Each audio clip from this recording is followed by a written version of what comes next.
one. is when she's gonna do it. Yeah, we have a lot of time waiting. She's got her own clock. Yes, that's right. Coca time.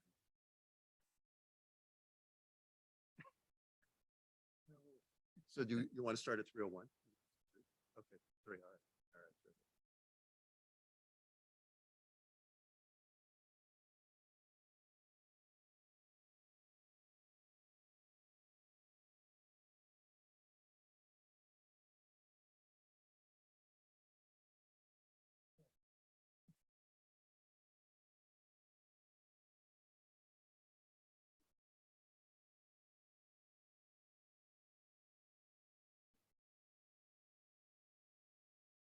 Somebody, are we ready to start? Okay, terrific. Is this on? I think it is. Good, terrific. Let's go ahead and go around and do some campus sound checks. We'll start with downtown Phoenix campus with President McCoy. Downtown checking in. Wonderful, thank you. Polytechnic campus with President Craig. That's Polytechnic campus. Hopefully you can hear us. Terrific. Tempe campus. Yes, right. Thank you. I'm so pleased. At the West campus, President-elect Barry Moon. Yes, sir. Wonderful, thank you. So welcome to our Senate meeting number 4. I now call this meeting to order. This is my greatest joy. So let me just go ahead and explain very quickly. President Dolan is unable to be with us today. And so Maria Coca was kind enough to go into the Senate deep storage, pull me out and let me thaw out a little bit, dust me off. And so I will be leading today's meeting. So with that, let's turn it over to Maria to do the calculation. Okay, everyone. In front of you, you should have the first poll, which reads, please select the campus which you represent. This is for quorum. This vote goes for all voting members in person or via Zoom.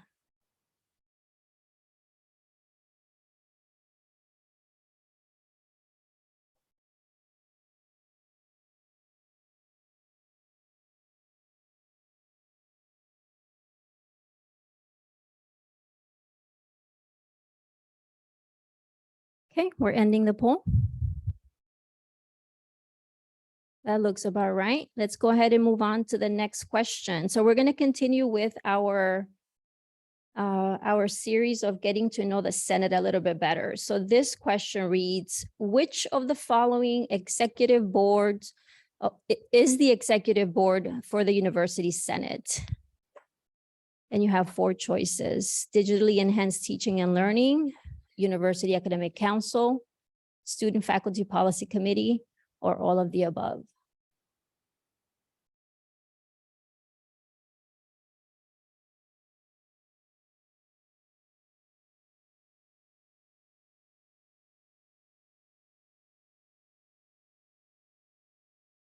All right, let's see how you did. Let's end the poll.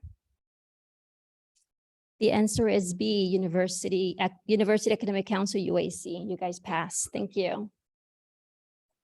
Where's the score I want to see? You don't see the score? Oh, give me 1 second.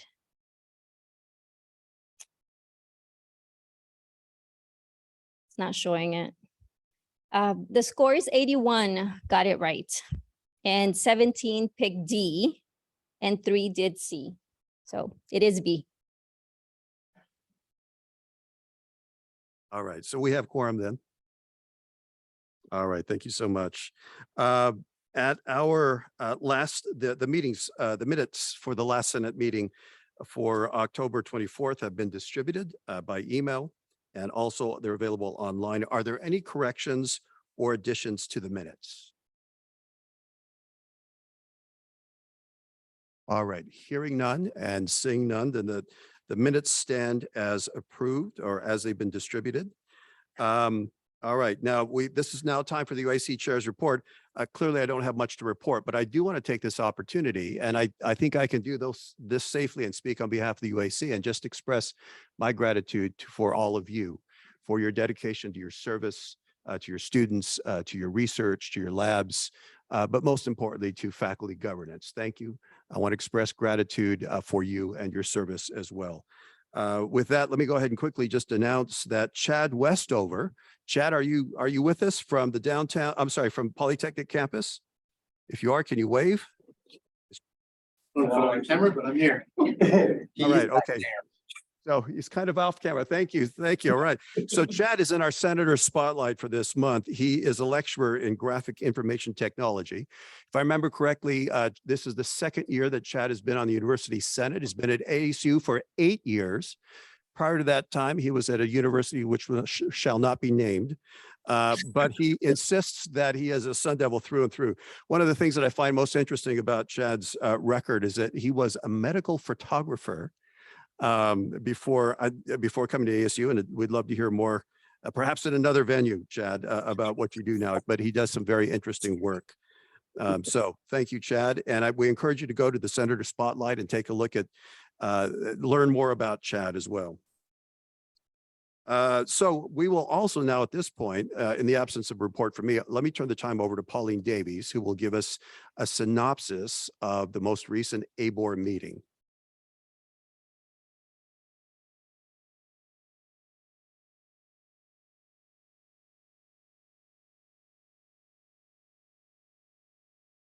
So, thank you.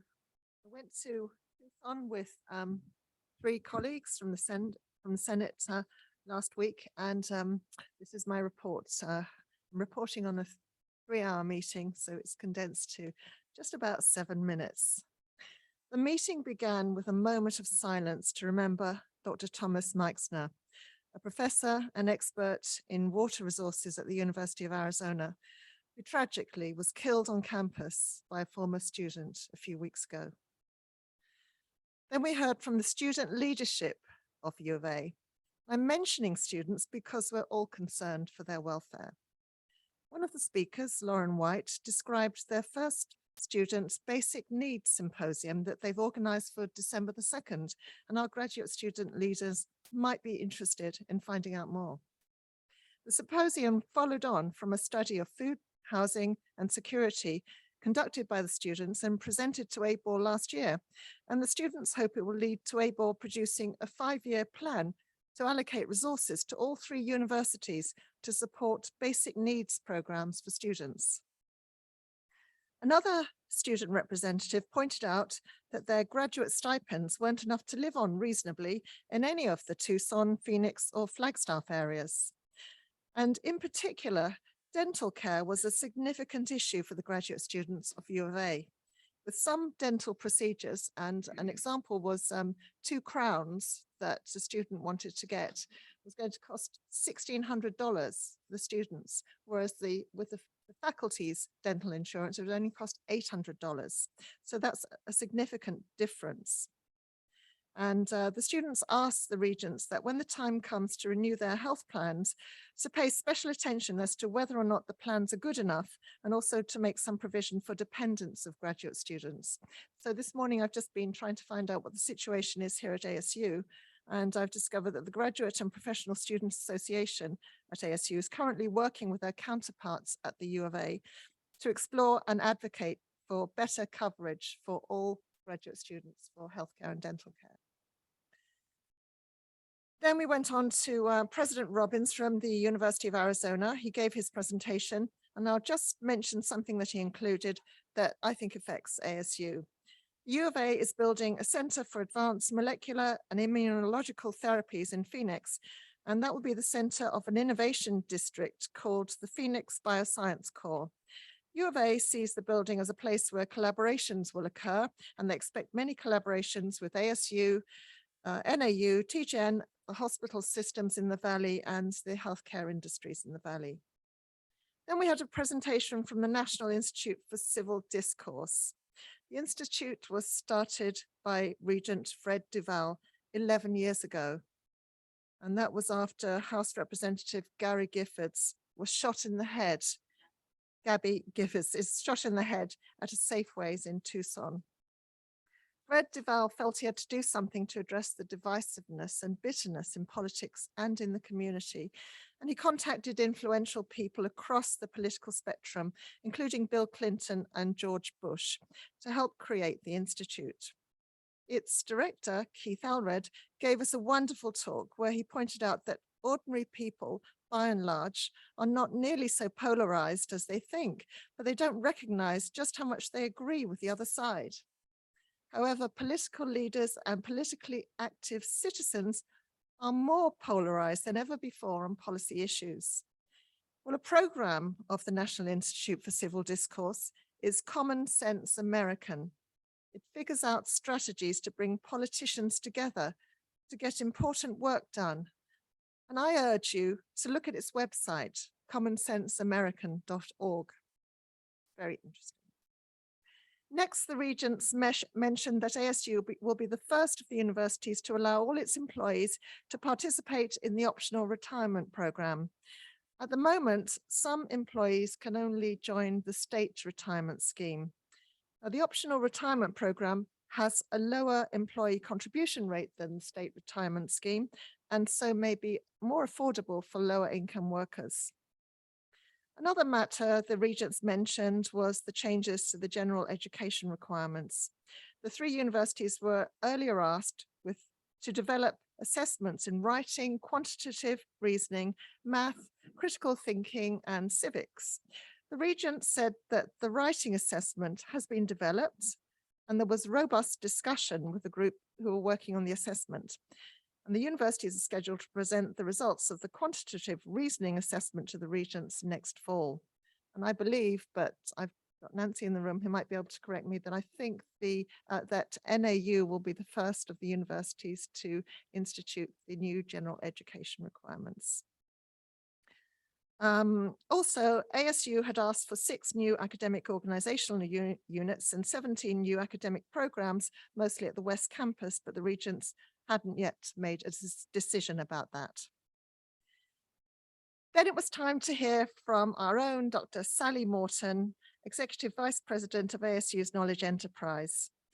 As she was getting her mic ready, President Crow jumped in to talk about ASU's effort to, in his words, build an engineering school the size and power of Jupiter instead of the size and power of little planets like Earth and Mercury. The Fulton Schools of Engineering are growing rapidly. They had 27,000 enrolled students last academic year, over 30,000 students this year, and there'll be more in the future.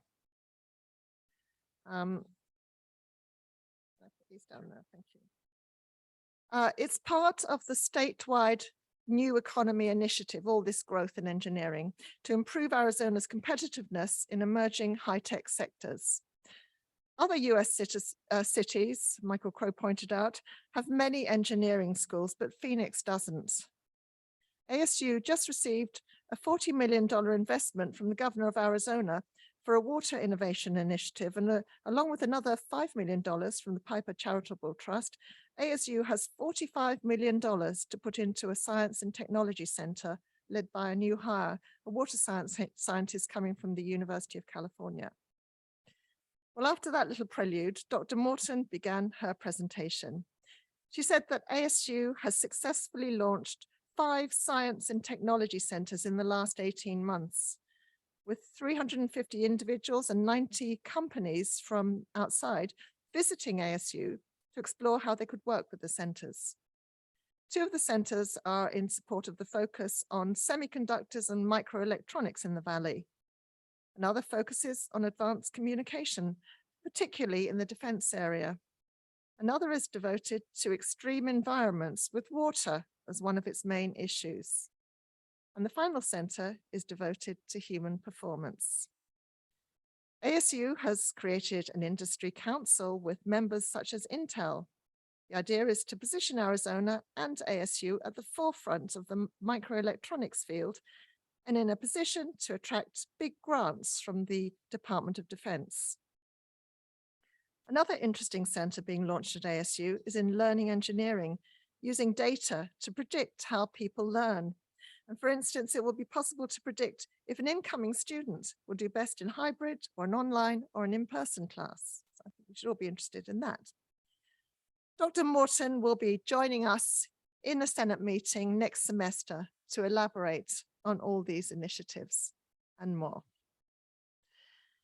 After the final Then the final presentation was by our Senate President, Penny Dolan.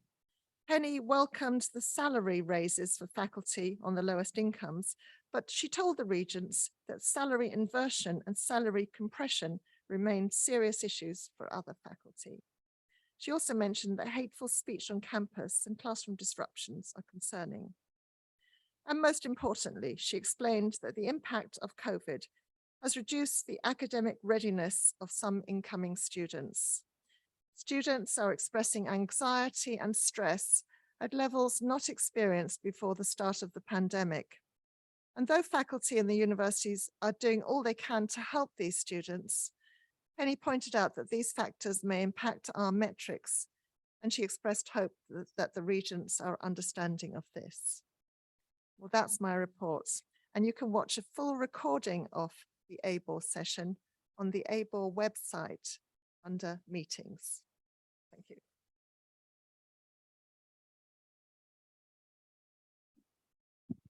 Thank you so much. If we ever take a university course together, I want you to be my study partner. That was very thorough. Thank you so much. We're pleased now to welcome up to the podium Executive Vice President and University Provost Nancy Gonzalez.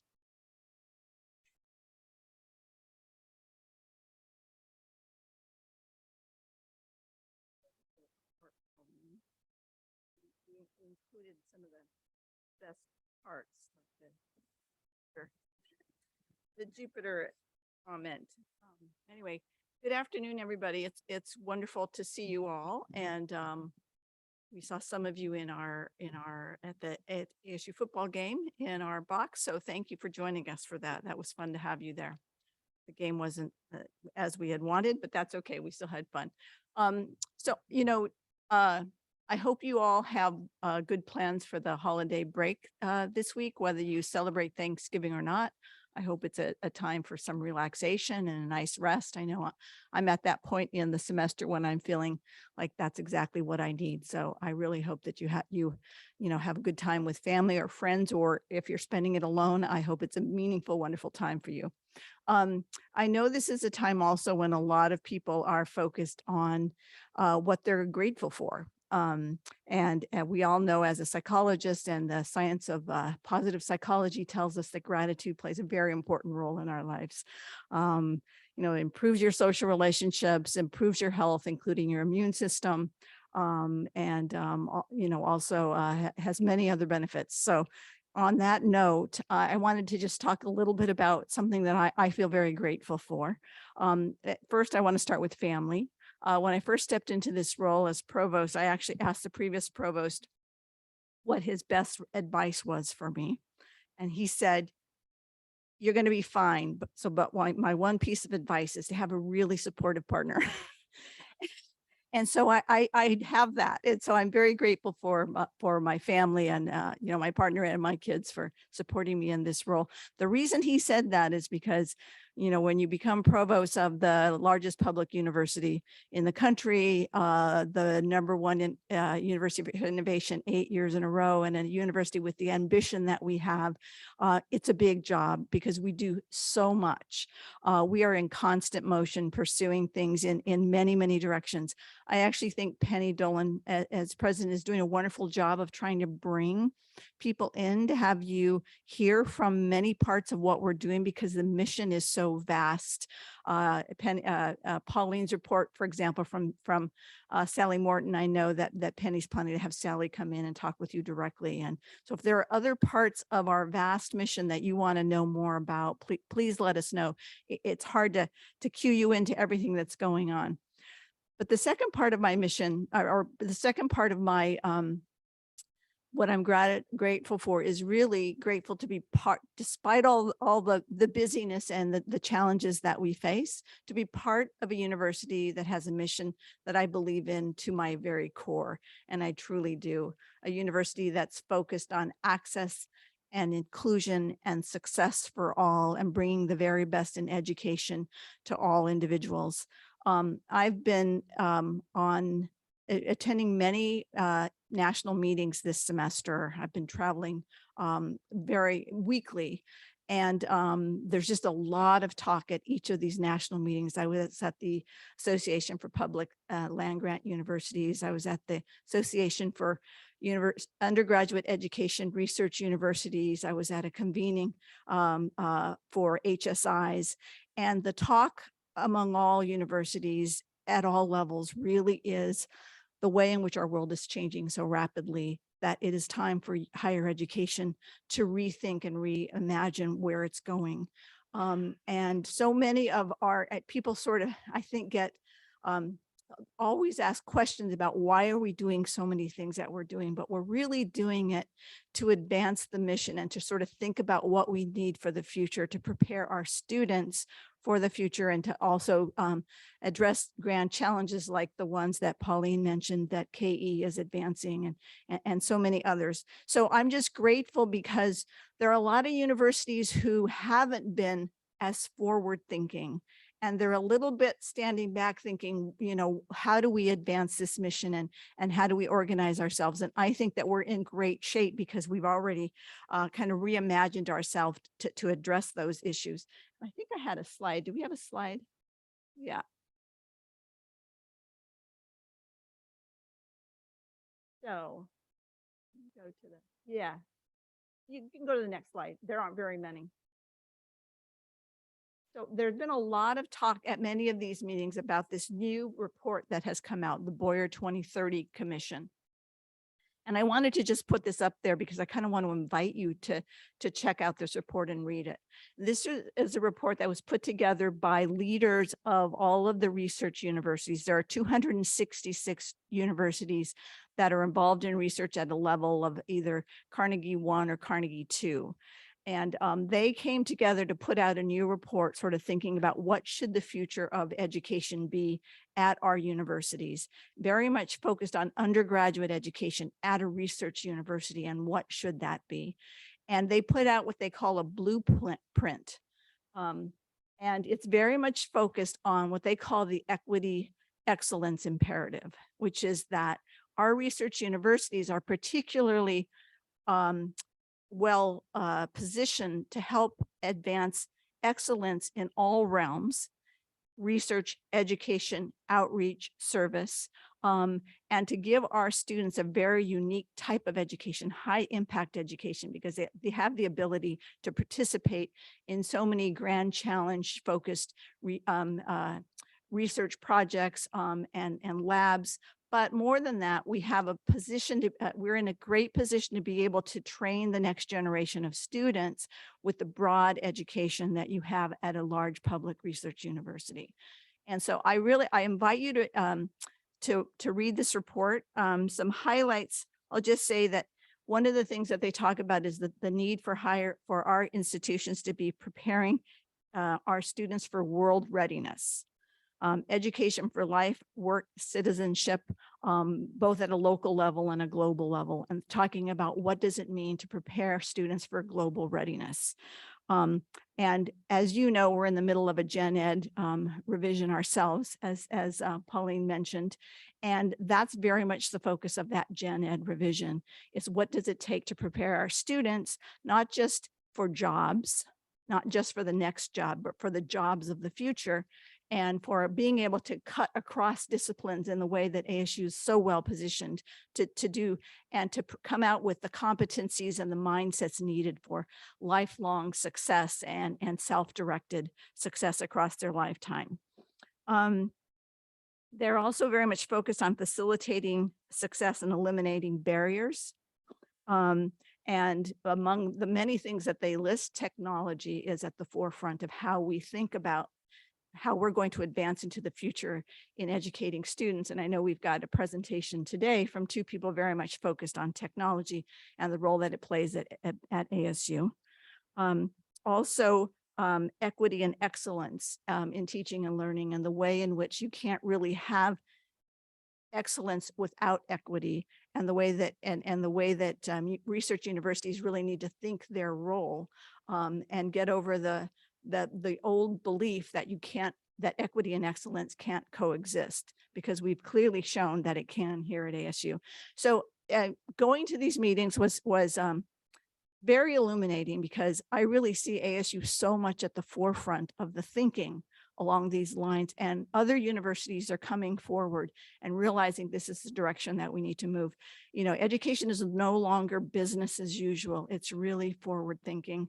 Just in the last couple of weeks, we've had interactions with the Secretary of Education, Miguel Cardona, very much interested in what we're doing around equity and excellence and all the ways that we're addressing that. We also had the Undersecretary, James Quall, here wanting to understand about all of our initiatives. And all of those initiatives include all of you faculty. And that's sort of part of the bigger picture. So I just wanted to share my pride and my gratitude for being part of university advancing this, and gratitude to all of you for playing a role in that. So along those lines, if we'll go to the next slide. Excellence. You know, there's so many examples of how we are excellent in what we're doing at ASU, both on the faculty side, the staff side, the student side. So just looking at what was announced this past week, we announced 4 new Regents professors. Stacy Leeds from the Sandra Day O'Connor College of Law, Juan Liu, professor of computing sciences and engineering in the School of Computing and Augmented Intelligence, Michael Lynch, a professor and director of the Biodesign Center for Mechanisms of Evolution in the school, and a faculty in the School of Life Sciences, and then Alexandra Navratsky, professor and director of the Navratsky Eyring Center for the Materials of the Universe. All of these faculty are widely recognized as national leaders. They're pursuing cutting edge research and advancing ASU in many, many ways, and deeply involved with students. Each one of these have, I think Alexander Navratsky has sort of mentored over 100 students. Stacy Leeds has been involved in Indigenous education throughout her career. She also, by the way, was just named the new dean of the Sandra Day O'Connor College of Law. These faculty really enrich us in so many ways, but it's not just faculty, it's also students. So just this past week, we go to the next slide. We also announced that Nathaniel Ross was awarded a Rhodes Scholar. As you know, or you may know, the Rhodes Scholar is one of the most prestigious scholarships available to students globally. Only 32 American students are awarded a Rhodes Scholar.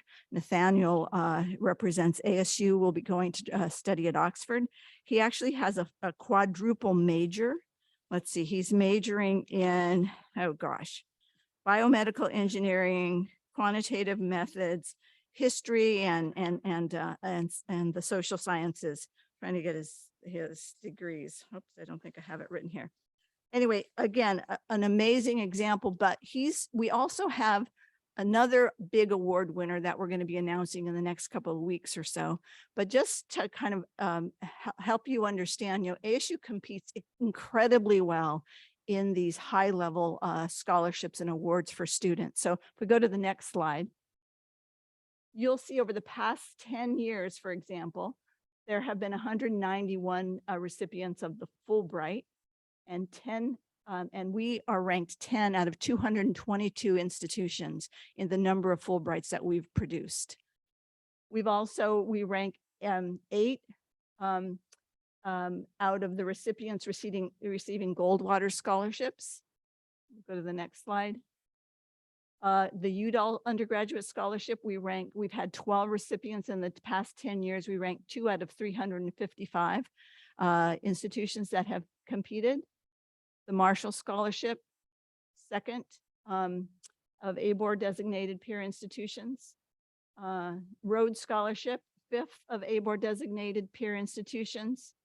And then the Truman Scholarship, 4th of ABOR designated peer institutions. So just in terms of the excellence of our students and the kind of experience that we can offer at ASU, that all of you offer in your classrooms, that they get in terms of internships, participation in high impact labs, study abroad, all the rich experiences that we give our students. You know, we're producing students who are really outstanding in so many ways. So again, a lot to be proud of there. I also want, if we'll go to the next slide, I just want to mention, so excellence and equity. The other thing that has happened this year, and you've, I'm sure, heard about it, is that we were named a Hispanic serving institution, which means that we crossed the threshold of 25% of our students, first-time freshmen are designated as Hispanic background. Now that's, achieving that status required a lot of effort in terms of providing pathways for students, providing scholarships and affordability, giving them the kinds of experiences that want to bring them to ASU. But just enrolling the students is not enough. It's really about student success. So we actually were one of 9 institutions that received what's called the Seal of Excellencia, basically acknowledging all the various ways that we have been not just enrolling students, but truly serving them to be successful in all ways throughout their lives.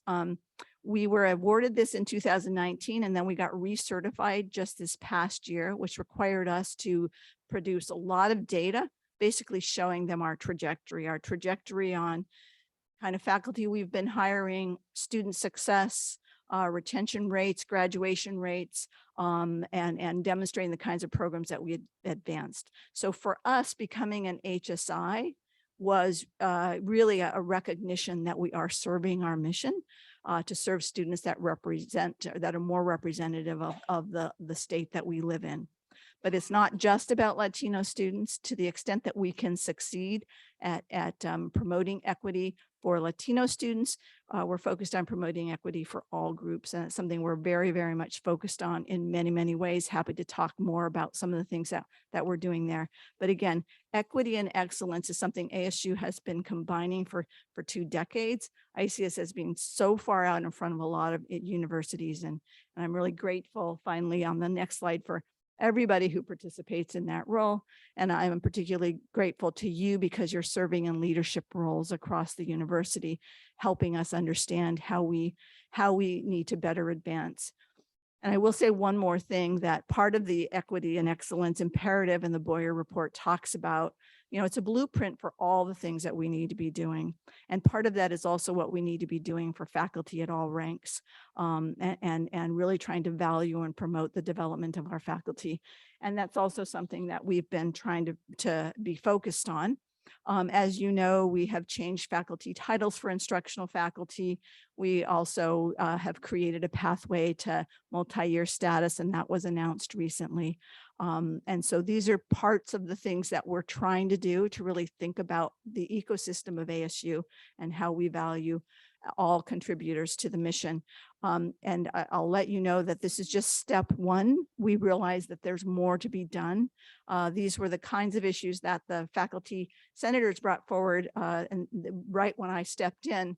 And so we've been able to make some progress there, but we don't see that work stopping. We see that this is just the beginning of how we serve all faculty at ASU. So I'll stop there. Happy to take any kind of questions, but anyway, just want you to know how grateful I am to all the work that you do. All right, thank you so much. So let's go ahead and go around to the campuses. We'll start with downtown campus. Do you have any questions? No questions from the downtown campus. All right, thank you. I'm trying to think numerically who's next. I'm trying to remember now. Oh, Polly, thank you. Sorry. Polytechnic, do you have any questions down at your campus? No questions from the Polytechnic campus. All right, thank you. Here at Tempe, yes, I'm a little rusty. Thank you.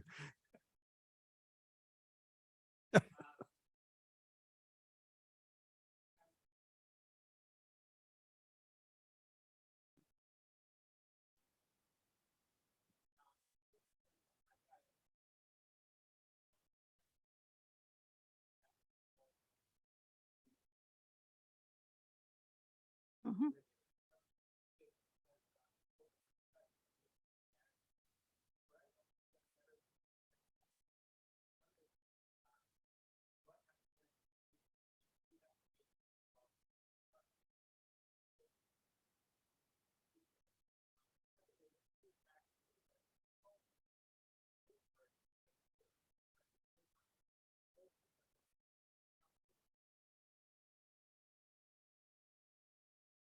Sure.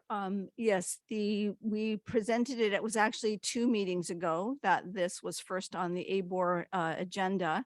And ABOR was surprised that we had, first of all, we have a lot of new regions, and there was a surprise that we had 17 programs that we were submitting for approval. This is what we typically do. ASU is always sort of thinking about new degrees. And so and we had multiple schools on both campuses. And so what they wanted was more discussion, kind of not public discussion, but more of a discussion. And that has, those are ongoing. And then there will be a decision by ABOR about when those come forward. But yes, we will wait on those to be kind of go through the ABOR process before we then bring it to this, this body for review. That's typically what we do with all of our degrees. Okay, and the proposals that was in their packet, is that the full proposal or is that? That is the full proposal. Yep. Okay, all right, thank you. And ABOR has, they prefer that we keep our proposals brief. As you can imagine, they've got a lot of material to review. And then what they do is they ask questions and get more details in meetings rather than flood them with really, really long proposals. So we try to keep them succinct. All right, thank you very much. Hi, my name's Sarah Bomersich. I represent the School of International Letters and Cultures. And I have a question and a comment about the Boyer report. I went and read it after you mentioned it last time. And so the comment is it has an admirable theoretical model for equity and excellence in higher education. However, my concern is that it only seems to focus on certain groups, basically race, class, and ethnicity are mentioned a lot. Other groups such as older students or veteran students or students with disabilities are not mentioned that much. And I just wanted to remind you they're out there too. Yeah. So. I agree with you. I think the emphasis of the Boyer report was really on race and ethnicity. And we are aware of the need to have a broader lens when we think about promoting inclusion and equity at ASU. And we're really, actually, you're part of a committee that, is helping us focus on that. And we're trying to do our better jobs ourselves of always kind of remembering that it's more than just that. But yes, you're right. The Boyer report was very narrow in that way. Thank you. And the question is, again, about the report. I agree with it that college should be open to everybody, that selectivity should not be a barrier to anyone. On the other hand, Pauline also mentioned that the ABOR meeting, it came up that we're seeing a lot of students who are not prepared for college. And I wonder how we're going to address that is the question, because the goal is great, but the getting there might accidentally hinder these students' education if they come to an arena for which they're unprepared academically. Yeah, excellent. And thank you for reading that report. Yes, I agree. And I would say, as we look at the Boyer report, and we did a cataloging of what are we doing in relation to all of the kind of blueprint guidelines and recommendations they made. And, there's always much more to be done, but we're kind of really focused on many of those. And we're proud about that. But I do think that there are a couple of issues that are just thorny issues. And one is the preparedness and the pipeline issue of students coming into college. And I think more and more we're thinking that we need to be part of that solution as well. And that we really need to think about how we provide resources to K-12 in many, many ways so that we can address that issue. And so, Mary Lou Fulton Teachers College is trying to rethink education and address it in that way. We're actually doing a lot of work to try to think about how we provide educational assets to students using what we're developing at ASU. We're also very much involved in high-level technology around adaptive learning that would help teach some skills like math, which is such a difficult area that can be a barrier for a lot of students for going into multiple degrees. And how do we rethink how to use adaptive learning and technology in math education that wouldn't just be relevant at the college level, but at the high school level. So I agree. It's absolutely something we need to be engaged in. The other one that I think that is the thorny one that is, I don't think anybody's quite figured out yet, is how we're going to address mental health and the mental health needs of our students, both those coming in and those here, and the way that we need to rethink that. And I think that for a long time, we thought about mental health as being what you do when you've got symptoms and you need help. And it really needs to be promotion of wellness and promotion of the mindsets and the experiences that we give our students in everything that we do in the classroom and advising, and how we're helping students get the support that they need to succeed. And that was addressed a little bit in the Boyer report, but I think you should expect a lot more thinking about what we should be doing there. And really happy for any information, advice, guidance that you all might want to provide on that. Thank you. All right, thank you. Now let's move on to the West Campus. Are there any questions there? Nope, nothing here. Thank you. All right, thank you. We have a question from Zoom. Hala, can you unmute? Yes. Can you hear me? Yes. Yes. Thank you, Provost Gonzalez, for taking my question. There's been a lot of talk about the hateful rhetoric happening on over campuses, including ASU, and the anti-Semitism that it seems to be abounding. That is also projected in the media in more than one way. And I am all for free speech, but hateful speech is really an impediment. It is really, when you start insulting groups of people, it's no more free speech. And I was wondering, what is the university doing to address this and the right-wing people who are coming to the campus and spewing their own messages and trying to recruit our young men and women to join them? Thank you. Great question. Actually, one of the meetings that I went to in Denver, the APLU meeting, I moderated a panel talking about free speech, academic freedom, freedom of expression, and the complications there, both political complications and the complications for universities. And you know, they're very, again, thorny issues. And I think we put together a working group and with a set of guidelines so that we can, first of all, protect our faculty when they're being attacked, because sometimes these attacks are hateful attacks are not just, you know, insulting and morally crushing, but they can feel quite threatening. And so to make sure that our faculty understand if they're being subject to this, what are their options? And we're sort of devising a plan so that we would have kind of an advocacy who can help somebody navigate the systems. And there are many ways that you need to navigate it. I mean, one of the things that we try to do right away is to identify the source of the hateful speech, because it's often done on social media.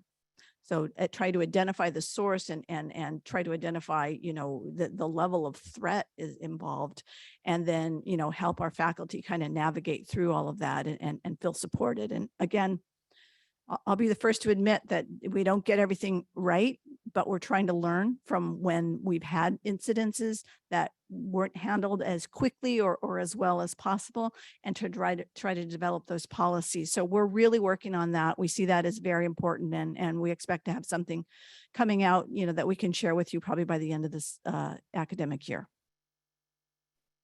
Thank you. Okay, no more questions. All right, thank you. And as we're expressing gratitude, I want to express gratitude for Provost Gonzalez for her willingness to come and share what she knows with us, take our questions, but especially for your leadership on some very complicated issues. So thank you very much. So if you're following along in the agenda, we're on to item number 7, other reports, where we have the opportunity to hear from members of the enterprise, the large engagement that we're a part of.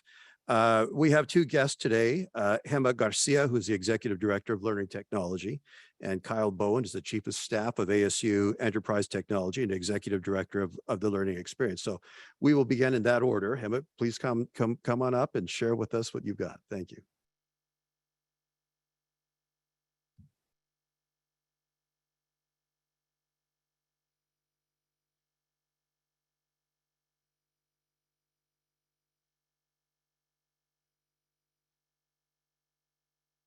Hello and good afternoon, everyone. My name is pronounced Gemma, but it's also Gemma. I answer by both.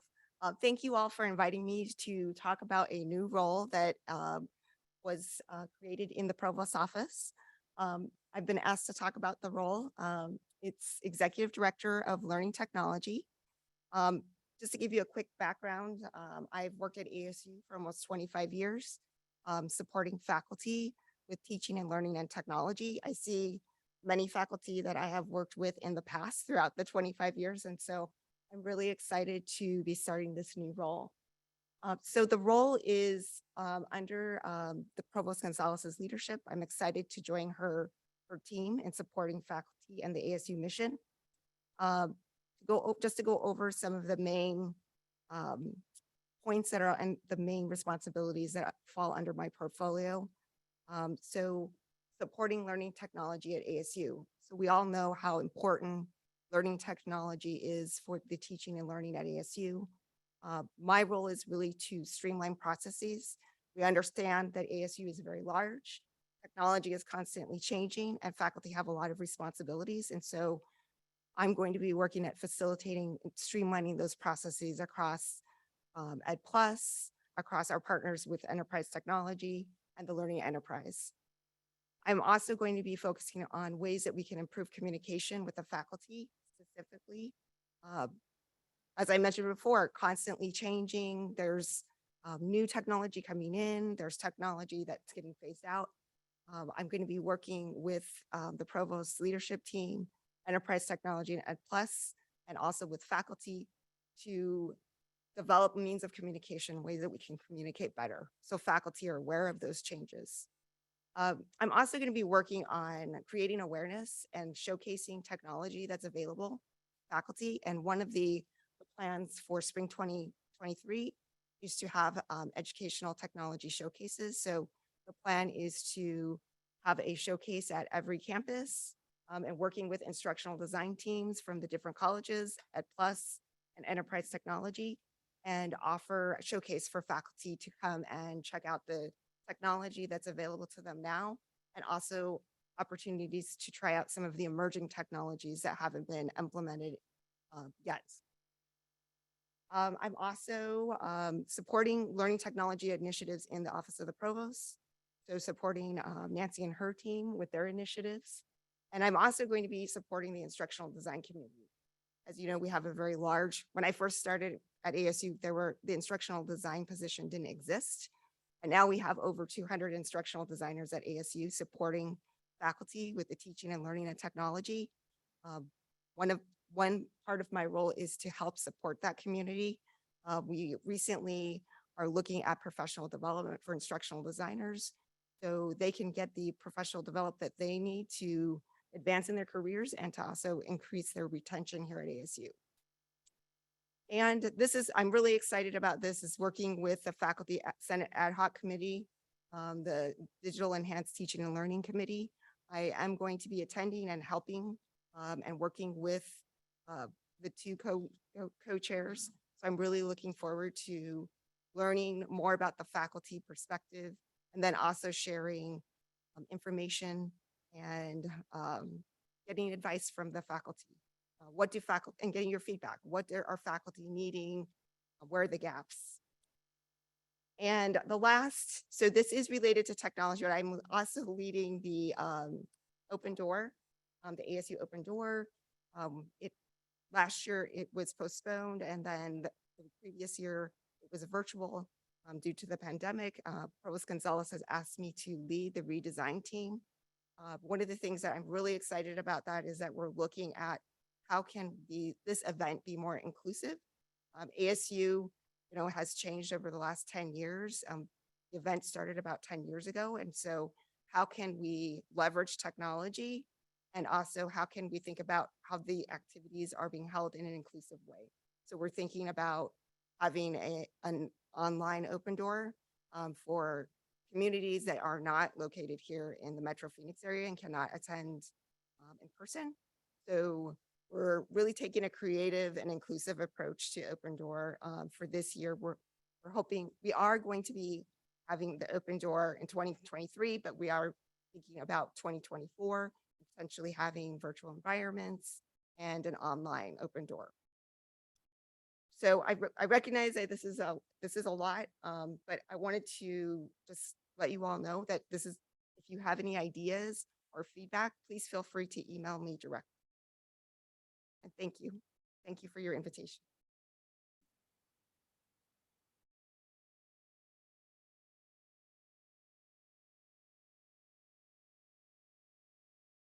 Good afternoon.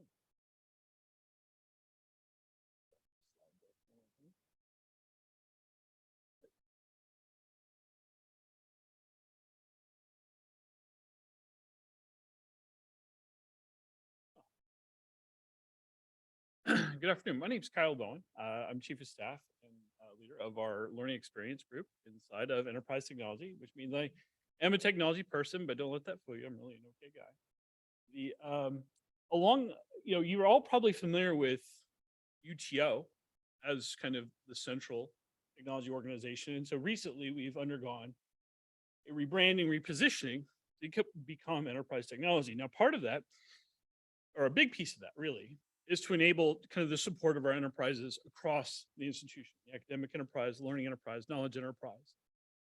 And to have an organization that can span that work, that can support an institution that is always on, that is global, and is constantly evolving to meet the needs of our charter. And the other part of that change was that the UTO, the O stood for office. And so the notion of a technology office is actually a very kind of antiquated idea. This picture coming from the University Archive from 1993 and the opening of what is today the Creativity Commons, then the Computing Commons, which would have been the office that you would go to learn about technology. I do enjoy the picture on the right of the AT&T video phone. This is your kind of pre-Zoom experience. But this kind of gives you a feel, and some of you may have even kind of visited this environment, right?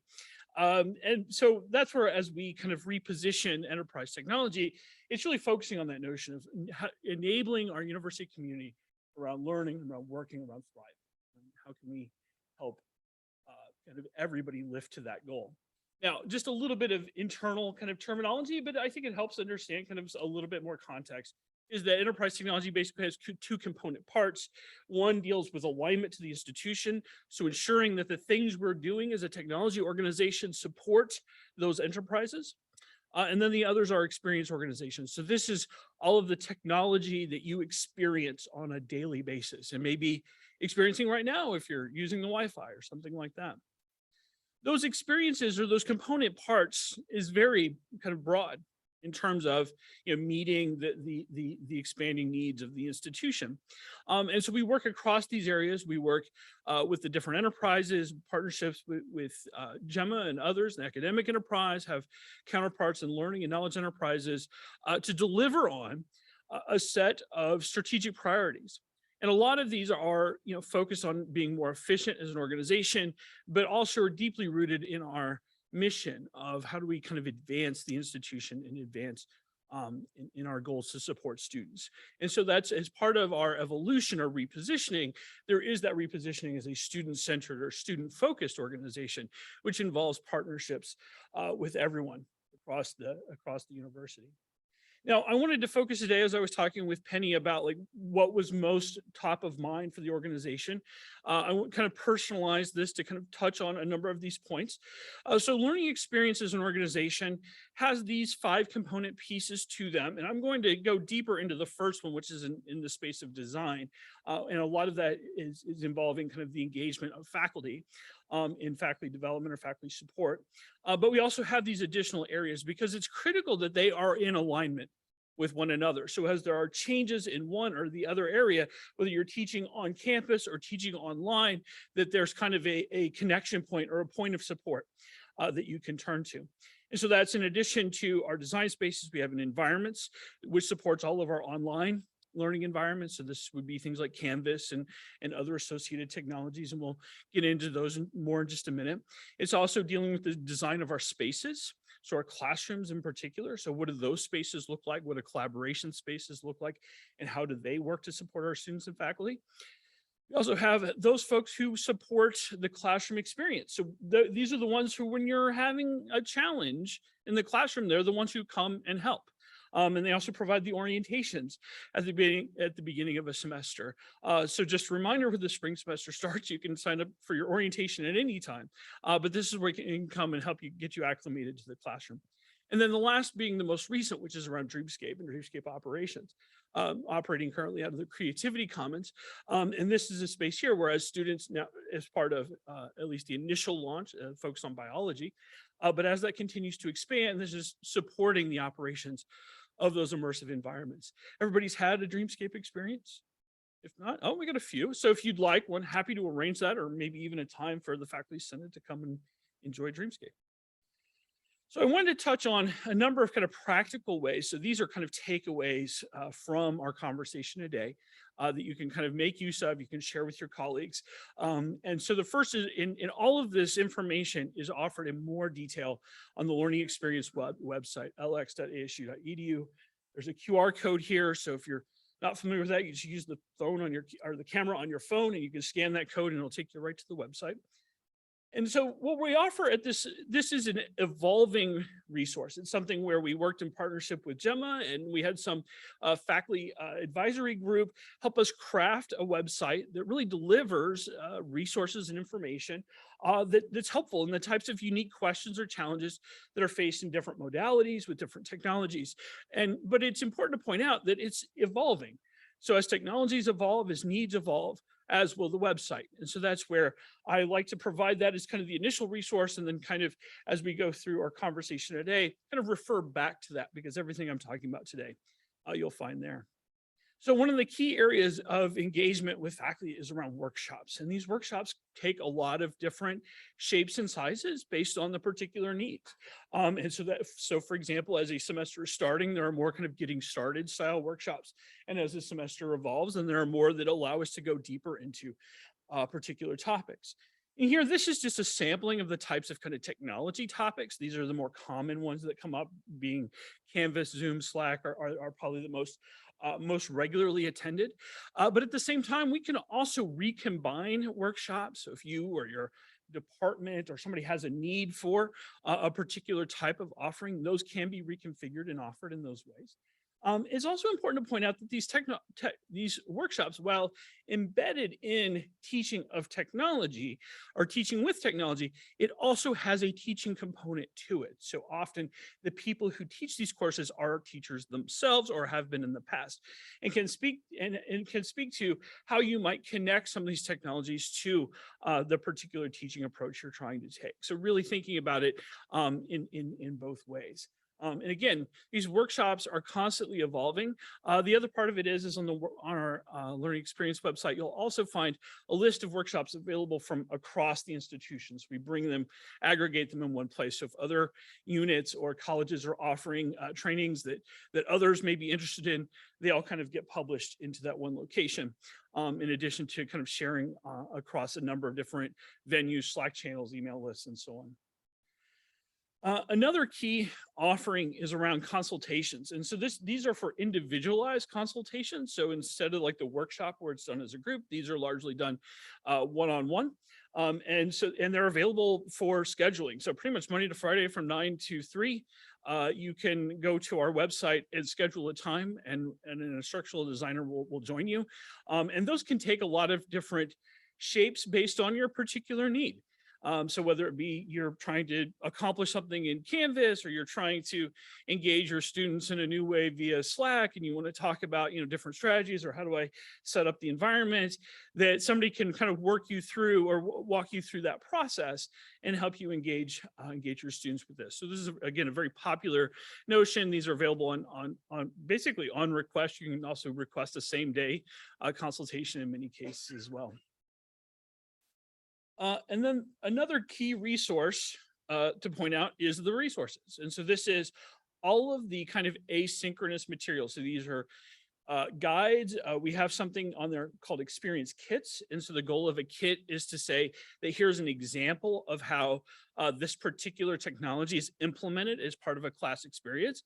Some of those kits were actually developed by other faculty or developed in partnership with faculty.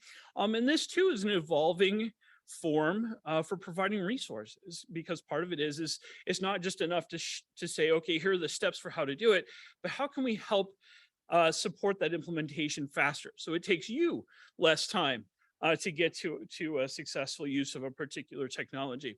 But on our website, you'll find a wide range of resources on a lot of different topics. And this too is a place where if there are resources that you're finding that you or the other faculty in your unit might find beneficial to their experience, please do let us know, because this is, again, a constantly updating set of materials. Now, one of the ways to keep updated is that we have an email list that you can get here. It's off of our also off of our website, but you go to lx.asu.edu/contact and sign up. And so this provides a weekly just an update. So it's an opt-in if you'd like to receive it, and let you know these are the upcoming workshops, these are resources, technology changes, things happening inside of the university that you can take advantage of. And it'll just kind of deliver that to your inbox on a regular basis. Now, in terms of technology, I wanted to kind of touch on these briefly as part of this conversation, because the university, the options that we have for technology are very rich. And so we kind of look at them in two component pieces, right? One being technology is provided to students. And so this is what we call our digital backpack. So these are the technologies that we provide for every student. So no matter what class they're in or modality, so if they're taking them online or in the classroom, it really doesn't matter, that they can support their learning, however it is that they need to make use of that technology.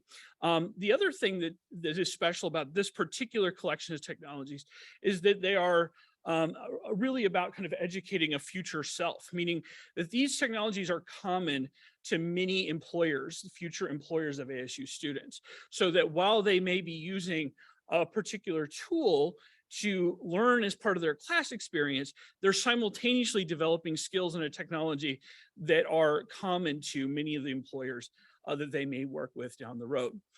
The other exciting part about the digital backpack is that these types of tools can provide kind of creative support to our students, so that as they're engaging in their coursework, it gives them some flexibility in terms of how they can approach that coursework. And this is just a there it goes, a very brief set of examples, right? These are, projects having been done by students kind of leveraging tools, particularly the Adobe Creative Cloud and collaboration tools via Slack and others. But it's not just in design disciplines. In addition to design disciplines in, say, in engineering or in Herberger, we're also seeing applications in writing, applications in journalism, that creative process. And so part of that is that enabling the student with that kind of future focused technology can help make that a possibility for them to use as part of their entrepreneurship, as part of their research, as part of their activism, that they can make those, bring those technologies to bear in a lot of different venues. But in addition to that, they also can make them a part of the classroom experience as well. And so that's where, as I mentioned, the technology landscape for learning technology is a big one. It's pretty broad. It's actually about 80 technologies if you look across all of them. But these are by far the most popular.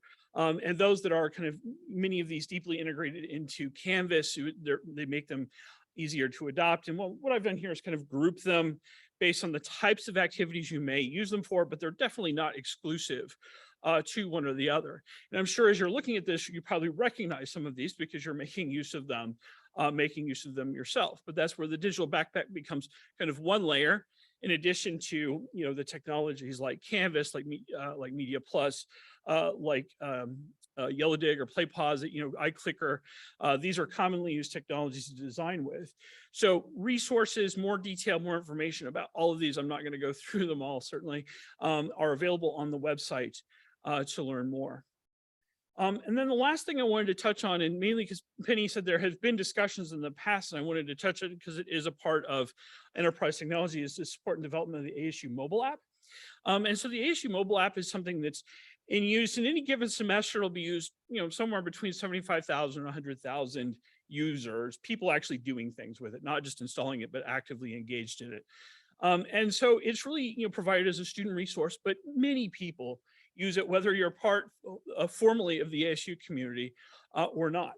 Now, the process of developing that mobile app is a continual one. And then there is essentially a group of people that is from across enterprise technology, the academic enterprise with the provost office, includes EOS and Ed Plus, that reviews kind of changes and priorities to where the mobile app needs to go over time.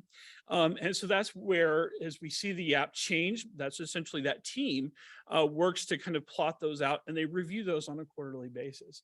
The changes that take place happen in two ways. One is that in the app itself, there's a button to say send feedback. And when you hit that button and you enter into the blank, that will actually create a ticket for that team that they will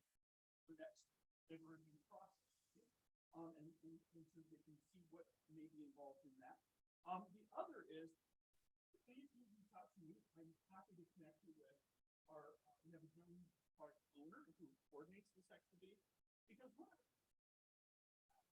Is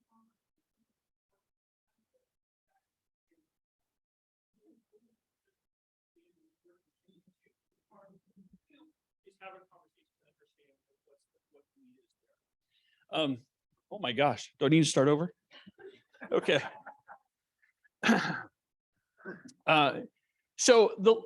Which brings me kind of the last item here, which is just the title slide. Again, if there's kind of one of two takeaways you have today, one is our website, alex.asu.edu, and the other is my email address right there. Please do reach out anytime. And I'd love to hear your ideas, your challenges. If there's some way that I can be helpful, please do let me know. So with that, I think do we still have time for a question or two? Yeah. We go ahead and swing around to the campuses to see if there are questions on anything that we've just heard in item number 7. So we'll start with downtown. Do we have any questions from that campus? Yes, I have a question. Thank you both so much. That was a great overview. So has Google Workspace then replaced Office 365? So previously we had asked students to, like if they have a Mac, they're using Pages, which isn't, and then we're sending them to download Word, but that's not, so we're primarily using Google, like Docs and Forms and all that now, yes? It's not necessarily, it doesn't necessarily have to be an either or. That's where many courses have evolved into using Google Workspaces to support that, just because it has kind of the cloud storage, the online editing capability. But that's where, accessing the Microsoft Office environment is still an option if that's of a particular need. Okay, so it's still part of their digital backpack, essentially. They can Yes. download that. Okay, great. Thank you so much. All right, That's it thank for you. downtown. All right, thank you, downtown. Polytechnic campus, do you have any questions? Yes, we actually have one question. Yeah, so I have a question. Something that we've been debating around on the facilities committee is for the ASU mobile app, and this is also for the interactive map, how do we add locations or contact the right people to update locations that we can't find? Sure. So two ways. One is that there's a kind of feedback suggestion button inside the app underneath the primary menu. I think it's one of the last items on the menu. The other is you're also, like I said, welcome to reach out to me, Kyle Bowen at asu.edu. And I'm happy to connect you directly with the person who manages the mobile app product for the university. Thank you. No dot. That's somebody else. And I was getting an angry email if you. Right. Any other questions from Polly? No other questions from Polly. All right, thank you. Here at Tempe campus. So I've got a few, Hugh Barnaby, electrical engineering on the Tempe campus. So a few comments. One is the backpack and all those other things you have.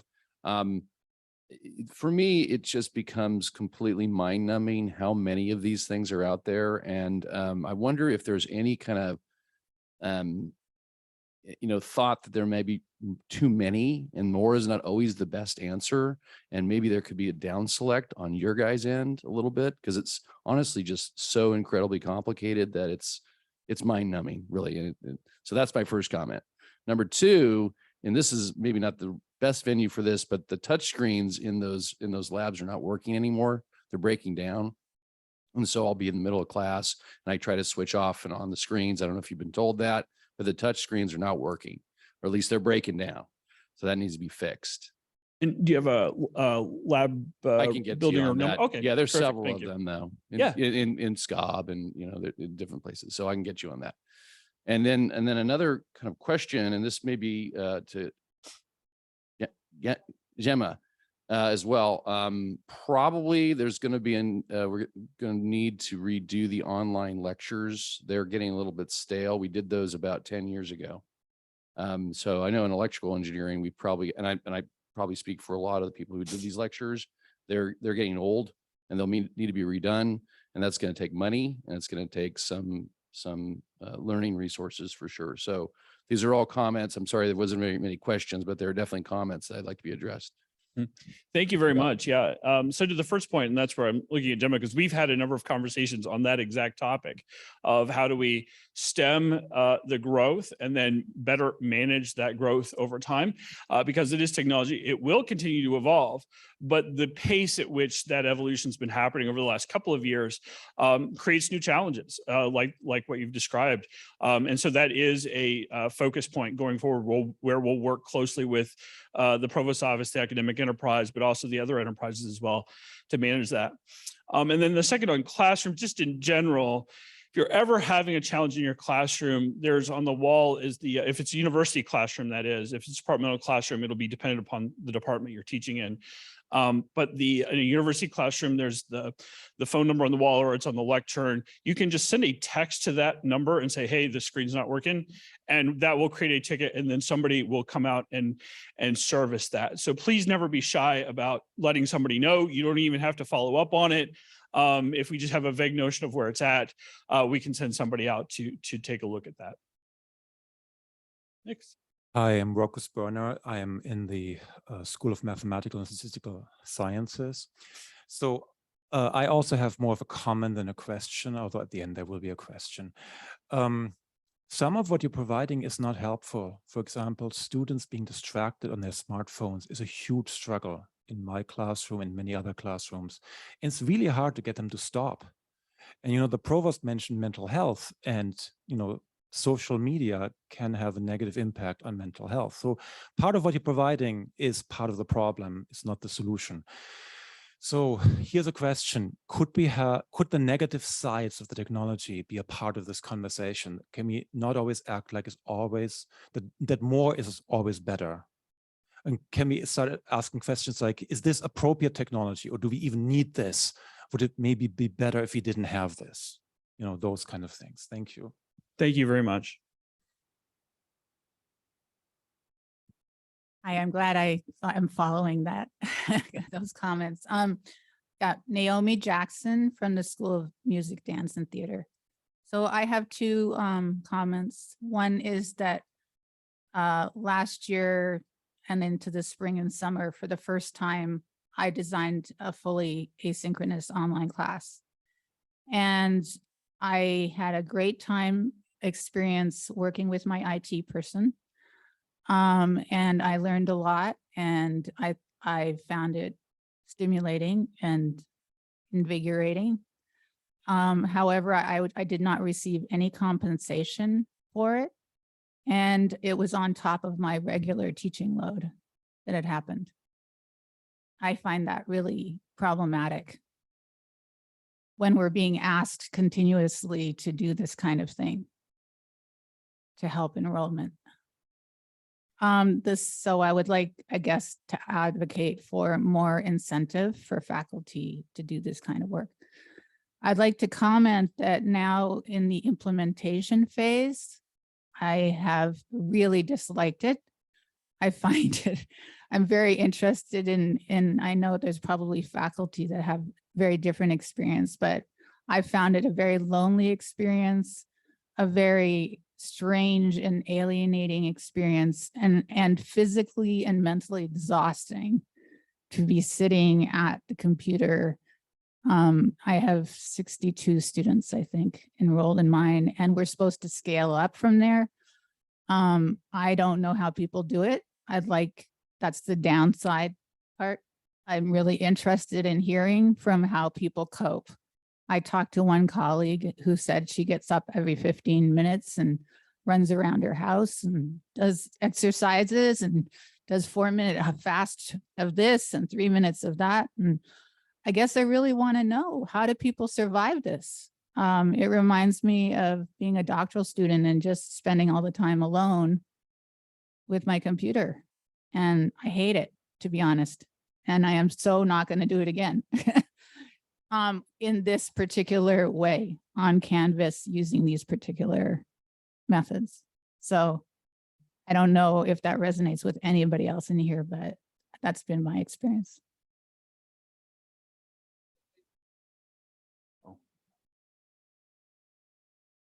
Oh, here, we can, let's use the, Well, after that, oh, one second here. Oh. Mental health for faculty, okay? It has affected my mental health. So I just wanted to respond to Professor Jackson. I'm happy to meet with you and talk to you about your experiences. I previously worked in the College of Liberal Arts and Sciences as a senior director of online curriculum and digital innovation. So I've worked as an instructional designer for many, many years, assisting faculty with online course development. And sometimes the transition from going to immersion to online can be a challenge. So I would be happy to connect with you and talk to you, and maybe we can talk about some different strategies you could try.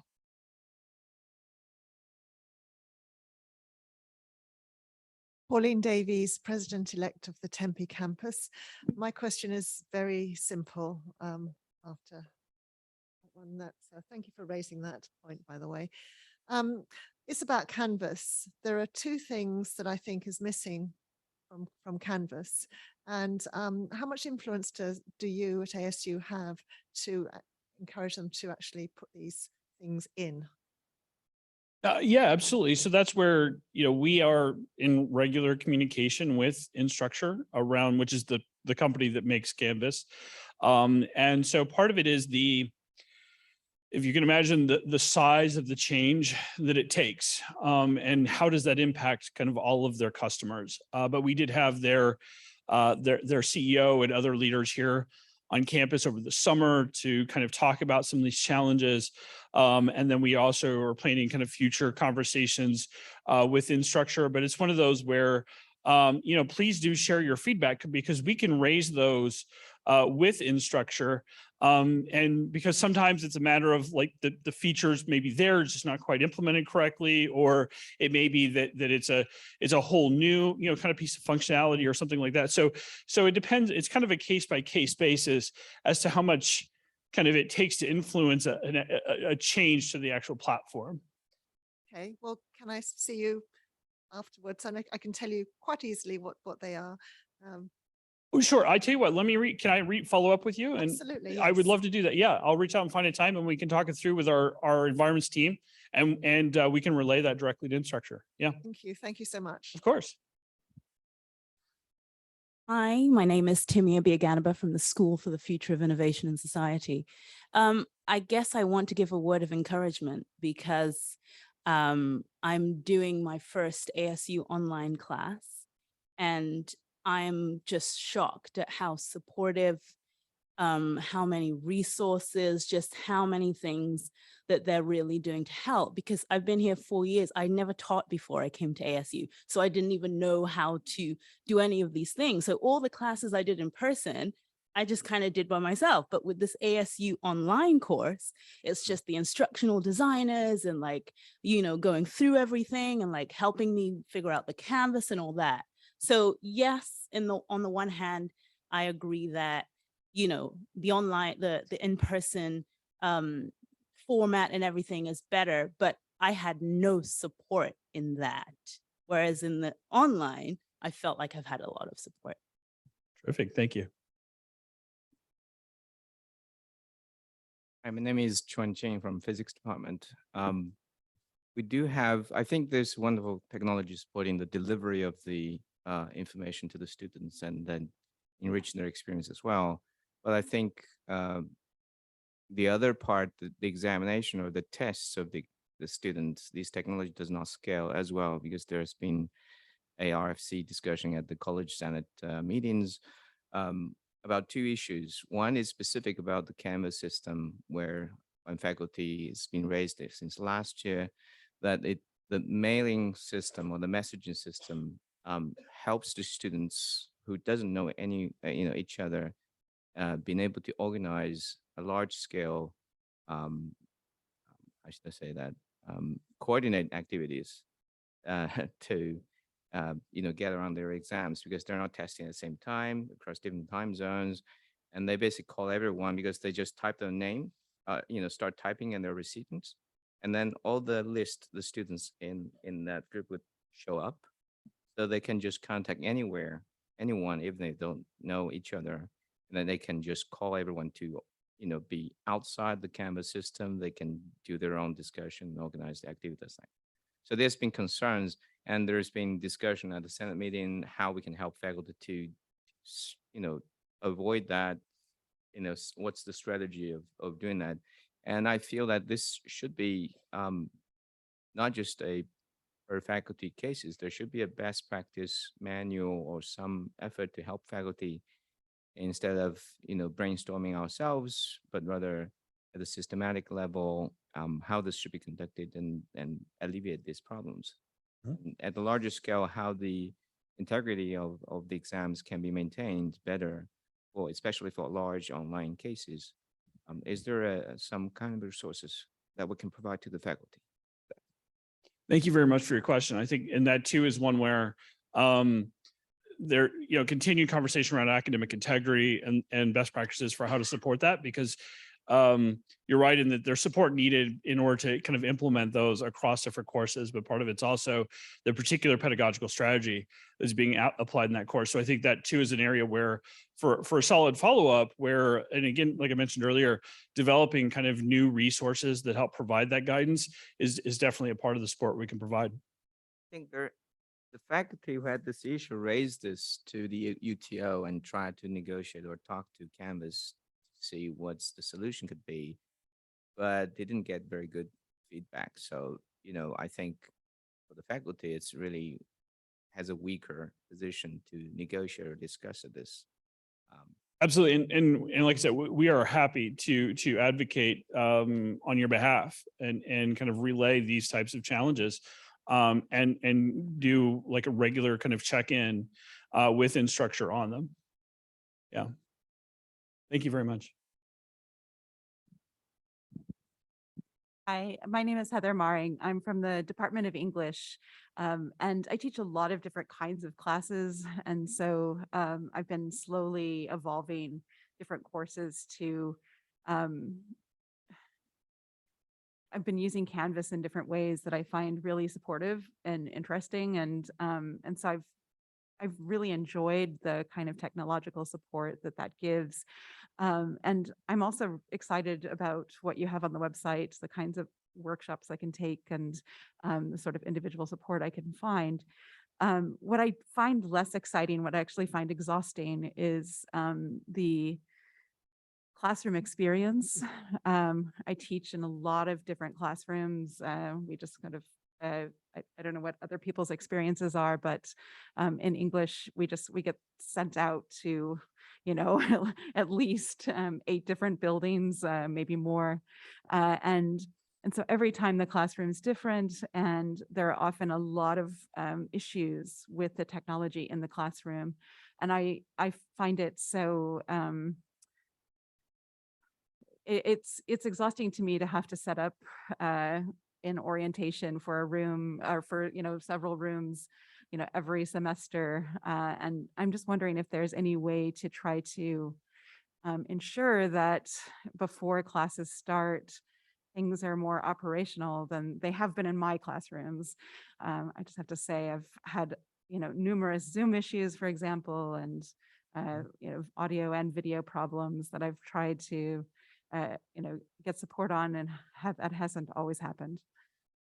Certainly. Thank you for your feedback. And that's where, we'll endeavor to kind of improve in terms of what we call our quality checks, that they take place daily. And then there's a whole series that take place before the semester begins. But the also is to the point of the orientation. That's where we can also have a more kind of tailored, because it might be, I would imagine it's exhausting to have more than one orientation. And certainly happy to work with you to find a time that's convenient for you to help through that process. We will include the contact information for both Kyle and Gemma in the minutes that will go out. And so feel free to follow up with the two of them. Let's go around to the West Campus. We're not finished. We need to go to the West Campus, and then there's Zoom after that. So there's one West more. Campus. Are there any questions? Yeah, this is Barry Moon from West Campus. I'm going to be quick. First is probably a comment is that I wouldn't be too quick to scoff at the idea of the office, because I had someone working in an office that was sympathetic to my particular research technology needs. So that was kind of good. And I don't know where that's gone, but I don't know where that person's gone. And the other thing, which is not a comment, is that, well, it is a comment, but I guess it's with a question, is the Adobe Creative Cloud. We use that in our teaching, and I wonder who deals with the licenses, because I'm thinking it must be Adobe. It's been either quite slow, and in many cases students have problems, have issues with actually getting those licenses, and if it's in the middle of a semester, an online class, that can be really disruptive. Yes, absolutely. So Enterprise Technology does manage the licensing with Adobe. Those licenses are created by Adobe by request of a student here. So when they fill out the form, that generates a request. It's not impossible for there to be an issue there. If we're seeing a persistent issue, that's where, please let me know. A student can also reach out to the Experience Center or other contact locations to help get that resolved. Thank you. All right, thank you. Let's finally Zoom. Are there any questions online? Yes, we have Senator Michelle Feller. Please unmute. Yes, hi, thank you so much. I'm trying to be quick too. It's kind of a follow-up of what was mentioned before. One of the issues that I run into, and I would be interested in hearing more from ASU of what the direction should be, but I really loved the momentum that we had as a university when COVID first happened to look into a diversified way of teaching, and lots of enthusiasm towards new technology, new ways, ASU Sync, Super Professor, all these different terms came about. And then it kind of got stifled when the gavel came down, like everybody back on campus. And which is for many reasons, and I completely understand and support that notion. What I'm running into now in the classroom is that students got used to being able to Zoom in. And so when they're sick, they just ask me, could I just Zoom in, even though I'm demanding everyone to be in the classroom? And then that could be okay. But the problem is, like someone else mentioned, the classrooms are not all technology-wise set up for a good experience. So I found ASU Sync more than frustrating and super exhausting, and none of the participants had a good experience with it.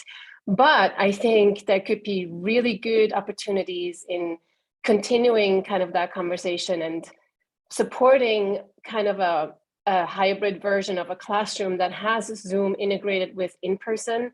And I know some classrooms on campus are maybe better outfitted, but the ones that I'm teaching in, and I'm at the design school Herberger area, and it's really challenging to do Zoom at the same time as students. So my question is kind of twofold.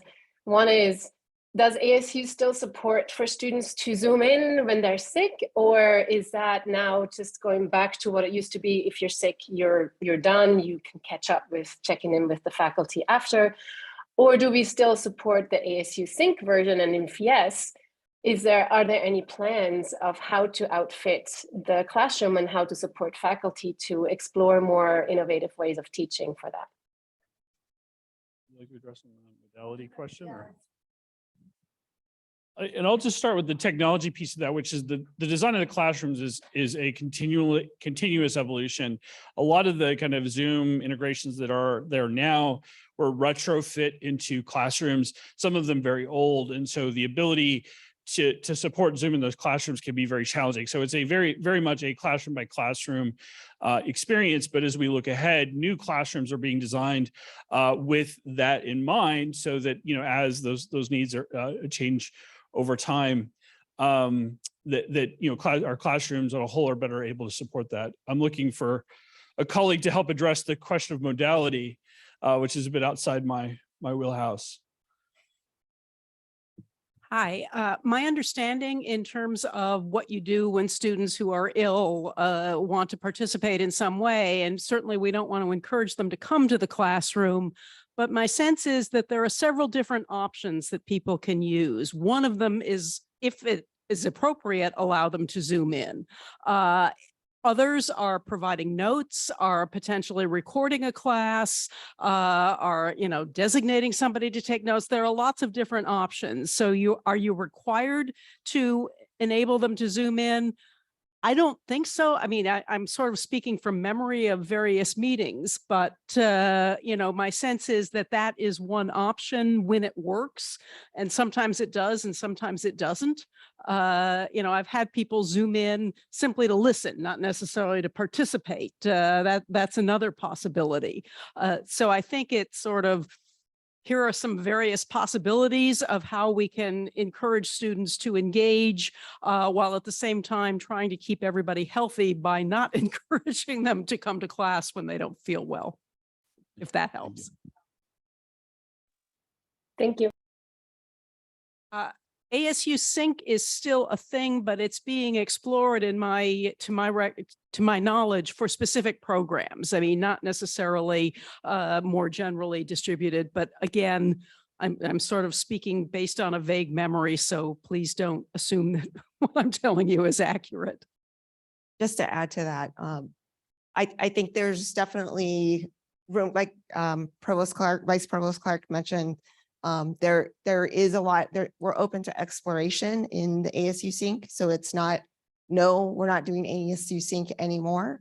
I think if you have ideas for a particular course or a degree program, you can feel free to reach out to me and I can work with Vice Provost Jones. But definitely that it's not we're not doing ASU Sync anymore. I think it's more strategic and thinking about, does it make sense for the class? Does it make sense for the degree?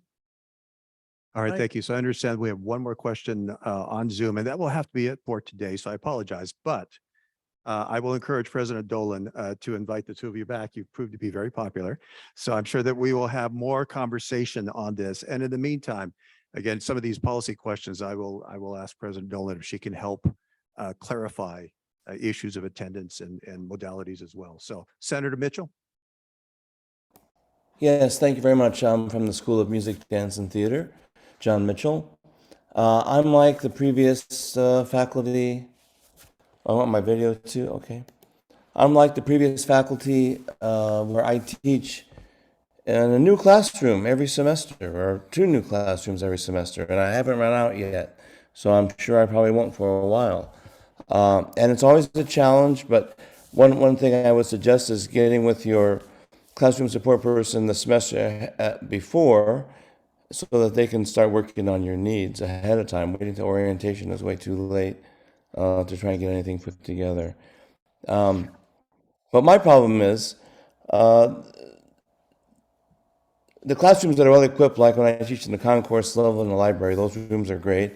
The computers work, there's lots of screens everybody can see. But then when I go down to the lower level, I've got 2 screens that are underneath lights, and the lights don't dim in the room, so no one can see the screens. So how am I supposed to teach in a room like that, where the lights don't dim and I can't see the screens? And I called the classroom support and said, well, there's no dimmers, they ran out of money or whatever when they put these in. I mean, so we're talking technology, I'm talking about the simplest thing, right? And then other cases where there are no plugs for students to plug in their laptops. You know, we have a classroom where there aren't computers, and they got to bring in their laptops, and there aren't plugs. And I asked, you know, for support to, you know, figure out a way for the students to have outlets, and of course that never happens. So let's see if we can just get the simple things to work. That would be really nice. Thank you very much for the feedback. I will, and part of this, I'll also tie this back a little bit to the previous,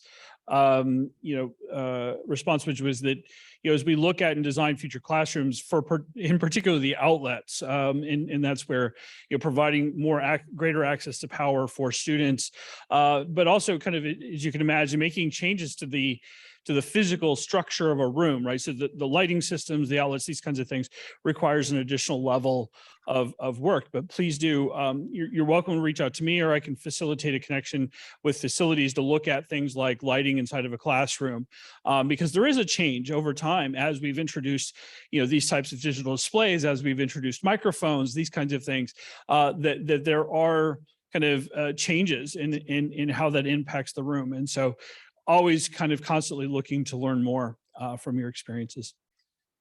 All right. Thank you very much for your time today. Thank you. Thank you very much.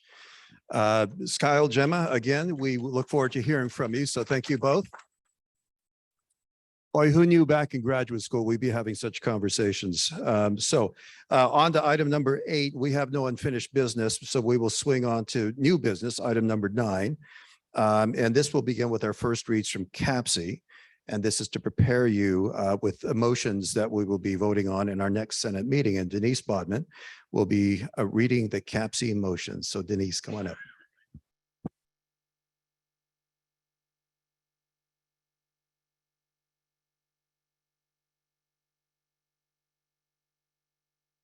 Hello, everybody. I am back. My technology when I started teaching was a piece of chalk and a blackboard. I mimeographed when I was lucky. And overheads were kind of slippery. Yeah. All right. So I am here on behalf of Claudia Stupsy-Smith. And for a first read, we've got, if you look at your appendix, we have an information item only, which means it doesn't come back to you. We will, on CAPSI, just look at it and make the decision then. And these are kind of simple items. This is the Herberger Institute for Design and Arts School of Art name change of an undergraduate concentration from BFA in Art Intermedia to BFA in Art Expanded Arts. So that is the only information item that will not come back. But there are 2 motions that, if we get to that point, will come back, depending on how CAPSI looks at it. These 2 motions are motion 2023-24, a request from Walter Cronkite School of Journalism and Mass Communication for the establishment of graduate degree, MA in Strategic Communication. Motion 2023-25, request from the College of Global Futures School of Complex Adaptive Systems for the establishment of graduate degree, PhD in Complex Adaptive Systems Science. So CAPSI will be taking this up on December 1st.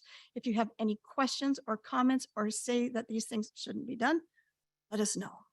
Thank you. Thank you so much, Denise. Let's move on then to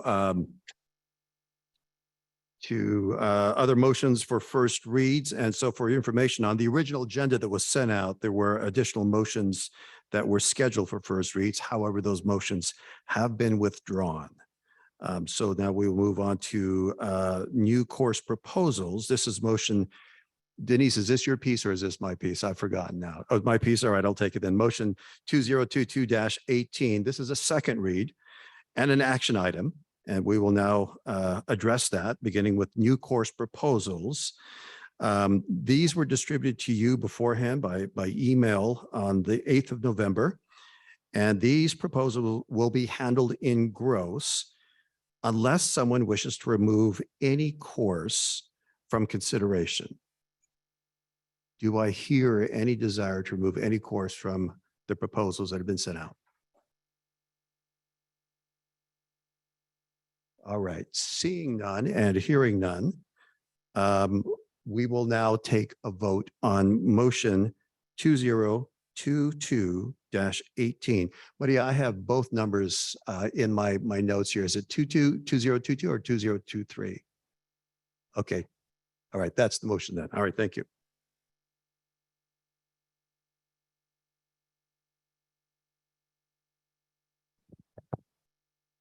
The poll is on.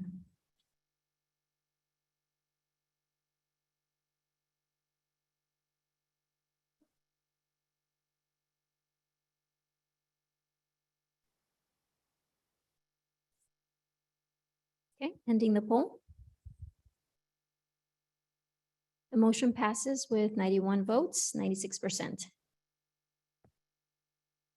All right. Thank you. So the motion has passed. At the last Senate meeting, there was a first read for a CAPC motion, motion 2023-16. This motion was also withdrawn later, so there are no CAPC motions related to program proposals today. However, CAPC is bringing before us a motion to change some bylaws. So Denise, back to you.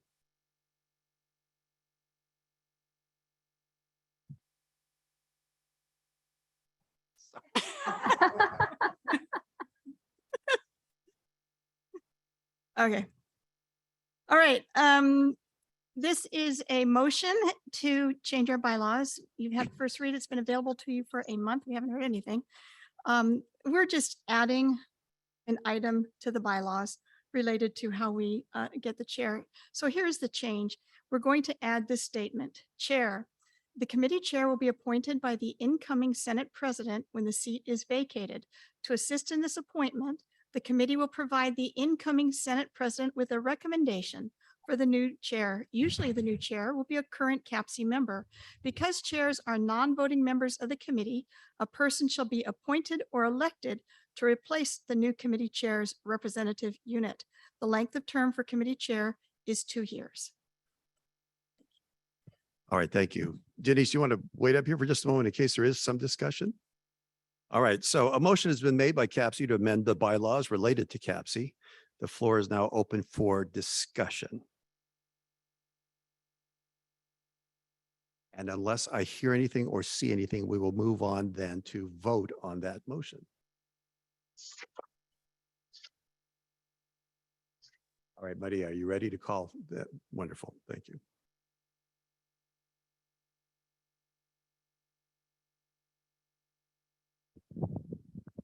The motion is before you.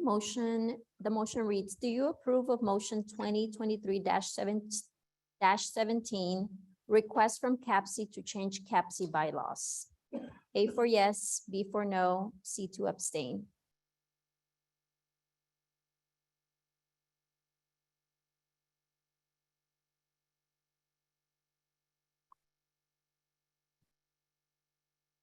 We're ending the poll. And the motion passes with 99 votes, which is 94%. All right, thank you so much. We'll move on to item number 10, Senate Committee Reports. We have no further motions or resolutions, so our new business is concluded, allowing us to turn to Senate Committee Reports. Today, we have a report from Chad Kennedy, Chair of the University Services and Facilities Committee.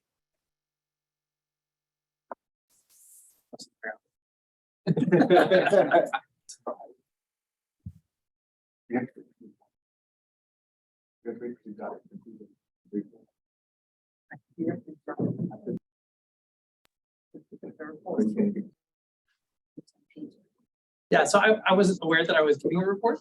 I don't know. No, we unlock. Can they hear us? Yeah. Okay, good. Okay. I could just let you know, actually, one of the points with one of our guest speakers was actually one of the things we were really interested in, University Services and Facilities Committee. So getting access to that mobile app and how we can resolve some of that is actually one of the major items on our list. So that's one of the things. And the reason for that is there's an issue with wellness rooms and being able to locate and find wellness rooms. So that's one of the things our committee is looking at. And how can we get that available not only for people to find them on the interactive map, but also how can people schedule them both ahead of time when they need to make a schedule for those types of events, if there's a lactation or something like that somebody wants to schedule for, or if they need something ad hoc where they, they're having a stress event and they need to get access to the wellness room. So those were the big items, I think, on our committee. We also had one of our RFCs where we actually made a motion to hand it off to, I think, the facilities and students policy committee, because it didn't feel like it was quite appropriate in ours, and that was with academic dishonesty. Partly a technology question, partly how do we deal with this in a broader context. It was much bigger than we felt like was appropriate for our. Those were the main big things. And then I plan to follow up with Kyle now that you've been here, and I have your email, so that we can talk about working with you guys and also working with facilities to maybe come together with all three of our groups to solve some of the issues that we have. We can do that offline, of course. So that's probably a summary. All right. Thank you so much, Chad. That was a wonderful impromptu report. Thank you for that. We now move on to item number 11. This is open forum. This is the opportunity now that you have to share questions, comments, and so forth and so on. So we will go ahead and go around to the campuses. We'll do this in alphabetical order, beginning with downtown. Do you have any issues for open forum? Not to have any issues for open forum. Thank you so much. All right. Thank you. Polytechnic campus. There are no issues from the Polytechnic campus either. All right. Thank you. Here at the Tempe campus. Dave, the Center for American Institutions just had a fundraiser on November 12th featuring Charlie Kirk of Turning Point USA to raise money money went through the ASU Foundation. And I find it really disturbing. Turning Point USA, of course, has targeted professors. So just as Provost Gonzalez indicated, we had a professor who taught something about whiteness and was targeted a few years ago by that group. Charlie Kirk has proponed the big lie and lots of things that are quite disconcerting. The fact that a center at Arizona State University should have any connection to a person like that is quite disturbing. So I thought perhaps they were funded by the legislature. The School for Civic and Economic Thought and Leadership is or used to be, but they've conducted themselves in, I think, a very professional manner. I don't think this center is at all professional the way it's conducted itself. So I'd like if the Senate leadership could follow up with the provost to find out a little bit more about where their money's coming from and how we have any kind of academic integrity if we have a center like that on our campus. Thank you. Thank you so much for that suggestion. Hi, Naomi Jackson again from School of Music, Dance, and Theater. So just 3 comments. One is that there had been a comment earlier about hate speech and anti-Semitism, et cetera, on campus. And I just wanted to say that in my experiences, it comes from the left as well as the right. So I just want to say that that is really, really critical to recognize that. And I have experienced that myself in my own program and have not felt empowered to say anything about it. Second thing is there had been a discussion about graduate students in healthcare. I just wanted to say that in our program, all of our MFA students have a 0.25 because we don't have enough graduate money or funding to support anybody with a 0.5. And at a 0.25, you don't receive any health care at all. And that is a real problem when we're trying to be competitive for the best students out there. The third issue has to do with has been a policy.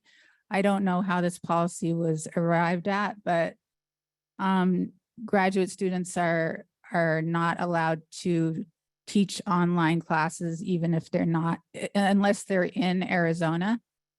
And that is proving a real barrier to our being able to envision a really 21st century graduate program for students from within a global context, where we would like to attract students who are professionals in the field and who can't take 2 to 3 years away from where they are living to be able to be here. If we have that restriction in place, it really limits our ability to fund them. Okay, thank you. Thank you, Senator.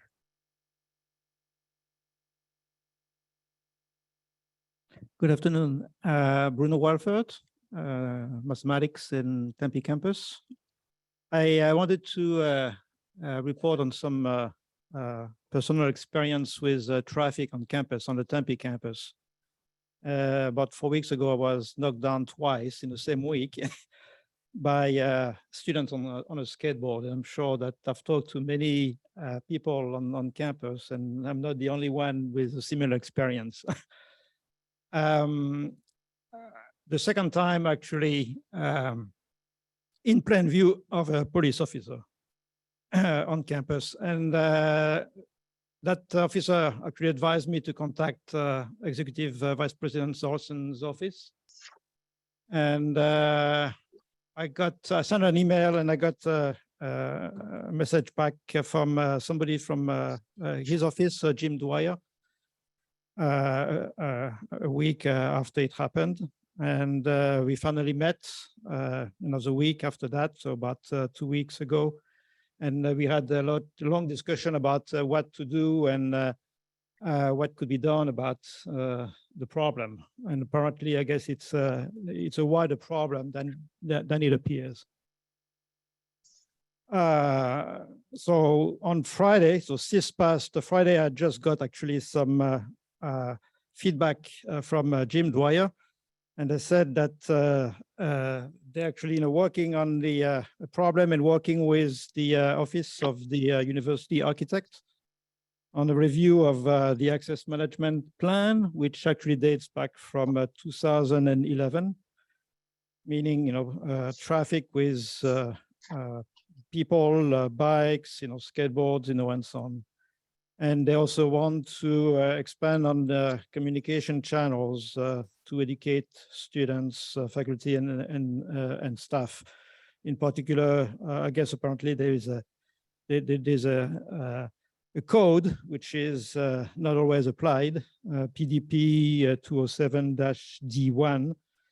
And so finally he suggested to maybe make a presentation to the whole Senate sometime in the spring to provide a presentation of the current access management plan and what sort of updates would be good for the campus, for the Tempe campus, of course, but for I guess all campuses, presumably. Thank you. All right, thank you. Hi, my name is Tom Sharp. I'm from the School of Earth and Space Exploration. I just wanted to make a comment regarding accommodating 6 students. And this, probably you all know this, but we tend to think that the pandemic is over. And I was reminded 3 weeks ago that it's not. When I got COVID, brought it home and gave it to my family, and basically had to cancel my classes. I taught them through Zoom from home, which actually worked pretty well with the classroom I'm using, thanks to Wayne here who helped out. But today I sent a student home because he was sick and he came in anyway. And I asked him about what's wrong. And he said, "Oh, it's not a cold, I have a fever." And I said, "Are you really tired?" And he said, "Yes." I said, "Put your mask on and go home and test." I'm really concerned there's a spike coming on and that we need to remember that and accommodate those students. Because if I sent that student home, I will record my lecture so he can have it. We do need to accommodate 6 students, and it's not appropriate to think that this thing is over yet. Thank you so much for that. We were actually having a conversation about this just before the meeting started, looking at the state epic curves. You're absolutely correct. There is an upswing that is that's being detected. On to the West Campus. We have, thanks Eduardo for filling in. You can come home now. Thank you. On Zoom, do we have any questions? All right. So miraculously, it looks like we're going to get out before the official end of our meeting. All business on the agenda has shown to be completed. So our meeting is now adjourned.